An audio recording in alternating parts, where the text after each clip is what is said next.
The door swung open with a creak that echoed like a gunshot in the pouring rain, and there stood Aunt Margaret, her face a mask of smug finality, lipstick smeared like blood on her thin lips. "We already divided everything," she said, her voice slicing through the downpour, sharp and unapologetic. "You weren't invited for a reason." Behind her, in the warm glow of the foyer, I could see my cousins laughing over crystal glasses, the antique clock ticking away the remnants of my grandmother's life as if it were just another evening. My fists clenched at my sides, rain dripping from my hair into my eyes, mixing with the hot sting of tears I refused to let fall. In that moment, fury exploded in my chest like a shattered vase. Raw, jagged, irreparable. How dare they? How dare she?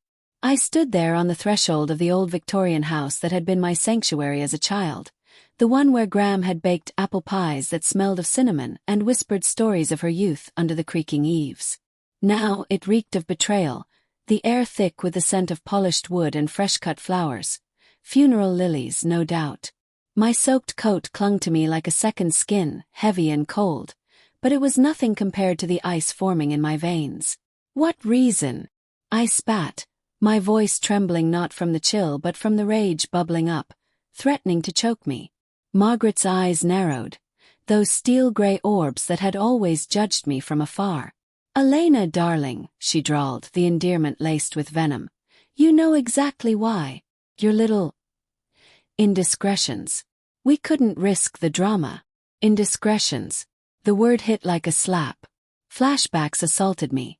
The family dinner 5 years ago, when I'd confronted Uncle Harold about his wandering hands during holidays, the way he'd leered at me since I was 16. I'd called him out, loud and unfiltered, shattering the fragile illusion of our perfect family. Gram had defended me then, her frail hand squeezing mine under the table, but the others? They'd whispered, plotted, cast me as the troublemaker. And now, with Gram gone, slipped away in her sleep just 2 weeks ago, they'd erased me entirely. Divided everything. The house, the stocks, the jewelry that Gram had promised me on her deathbed, whispering, "For you, my fighter." All gone. I turned away without another word, my heels sinking into the mud of the driveway as thunder rumbled overhead.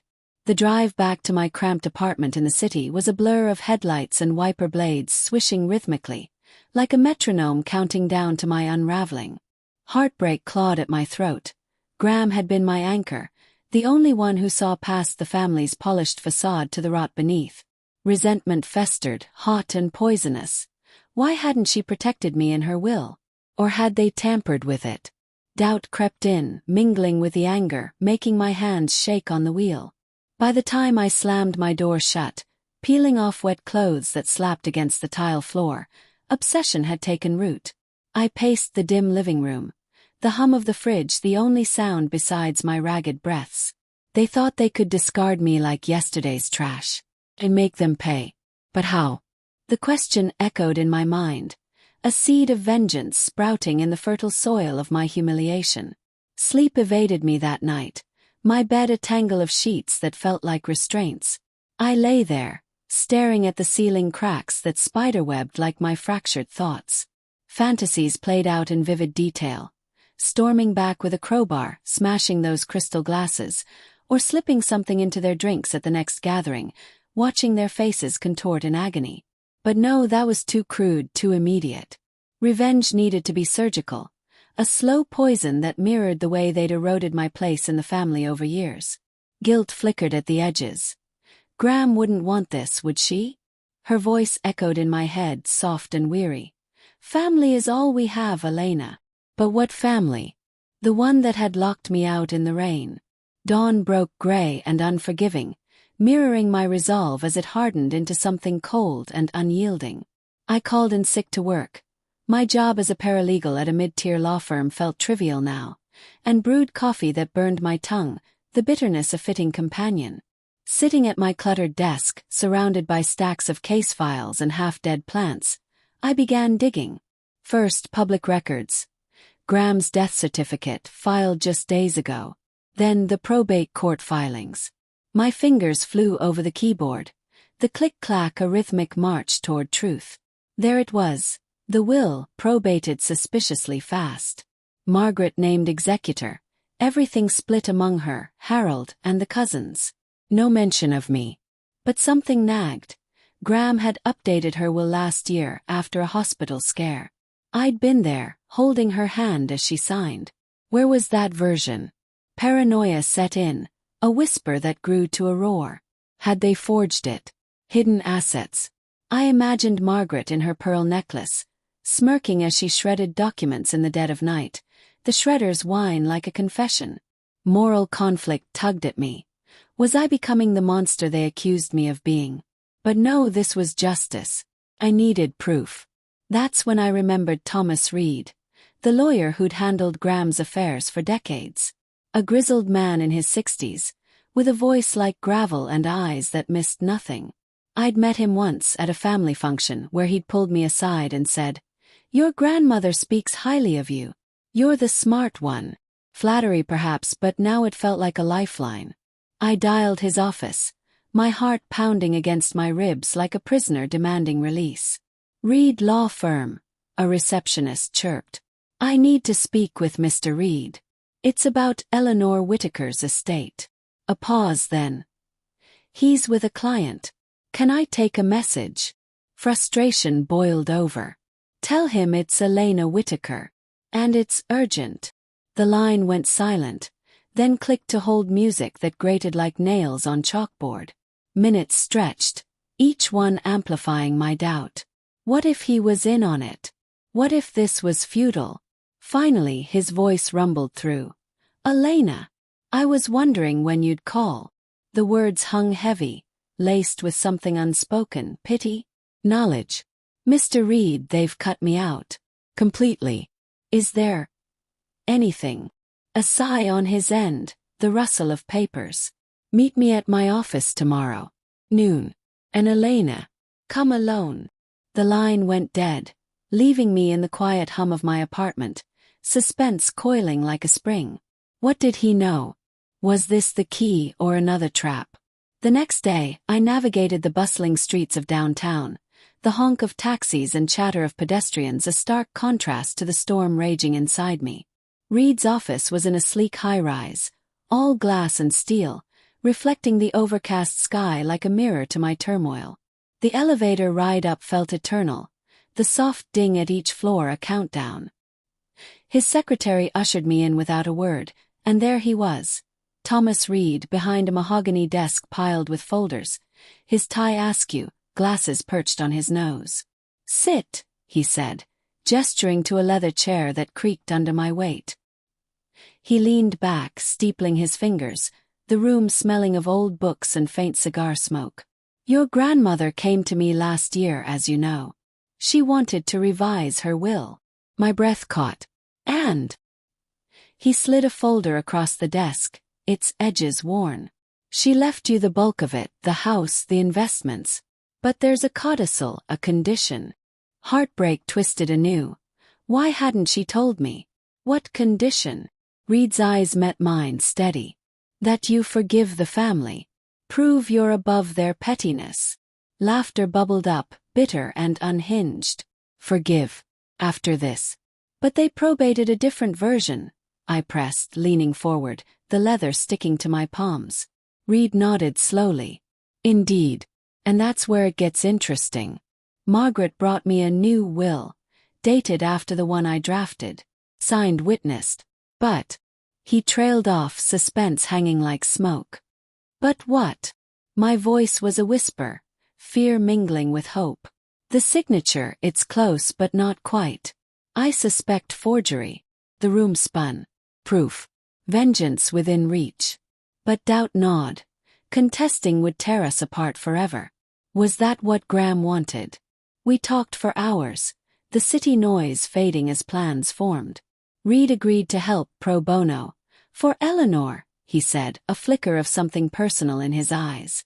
Had he loved her? The thought added layers, humanizing him beyond the gruff exterior. As I left, the elevator descending like my sinking morals, obsession solidified. I play nice, gather evidence, then strike. Quietly. Strategically. Weeks blurred into a haze of feigned reconciliation. I attended family brunches, the clink of silverware masking my suppressed rage. "I'm glad you're here, Elena," Cousin Lisa said one Sunday, her smile plastic as she passed the eggs. "We missed you." "Liar." I smiled back, teeth gritted, imagining her face when it all crumbled. Inner conflict raged. Part of me yearned for genuine forgiveness for Graham's sake. But resentment won, a cold resolve settling in. Subtle hints emerged. Harold's nervous glances, Margaret's overzealous hospitality. They knew something was amiss. Tension built, slow and insidious, like a pot simmering before the boil. I rifled through Graham's old letters at night, discovering hints of hidden accounts. Reed confirmed, offshore funds untouched. Pieces aligned. Then the call came.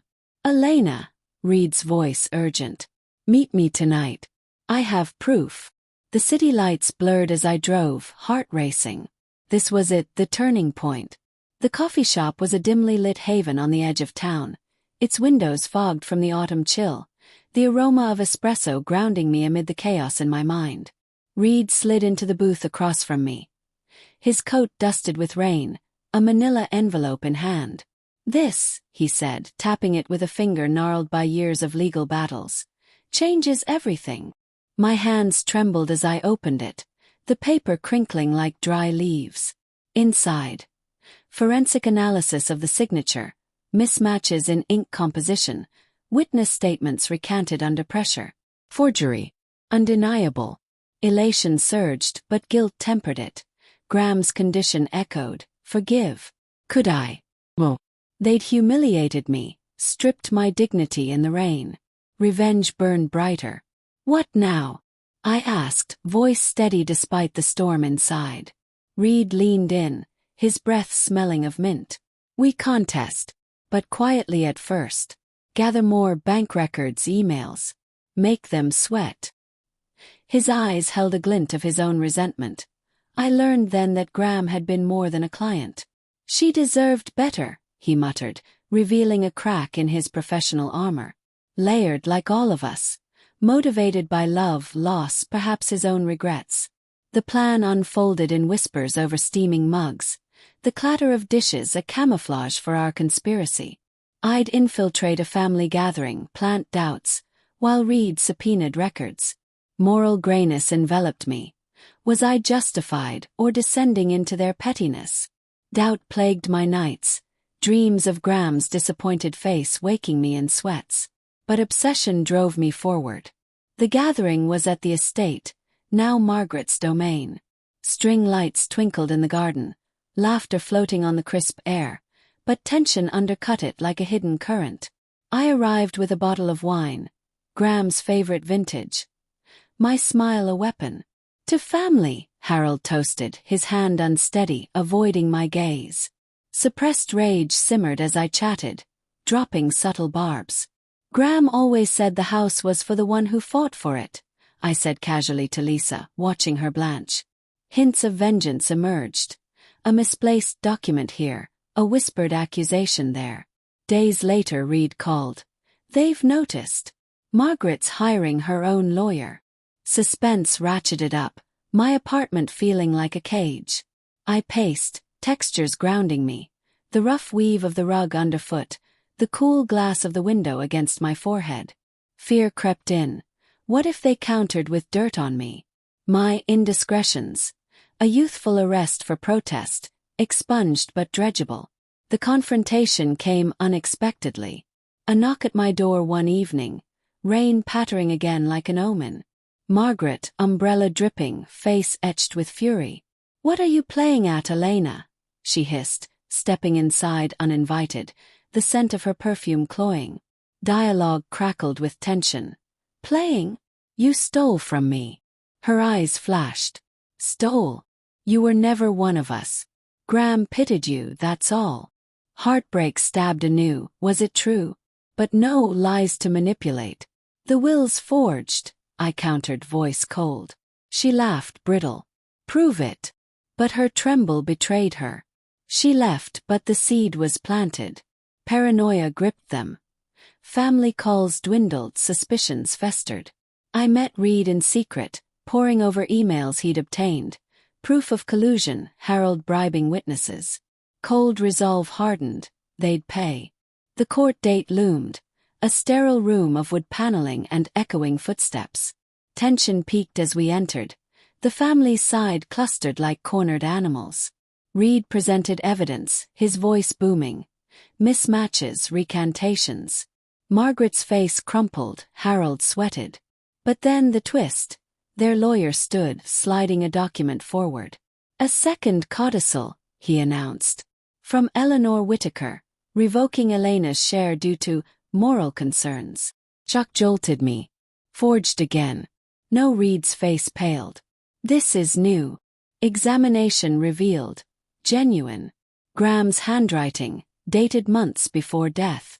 Inner turmoil exploded. She'd changed it? Because of me. Doubt crashed in. Had my anger driven her away? Guilt overwhelmed, but then realization.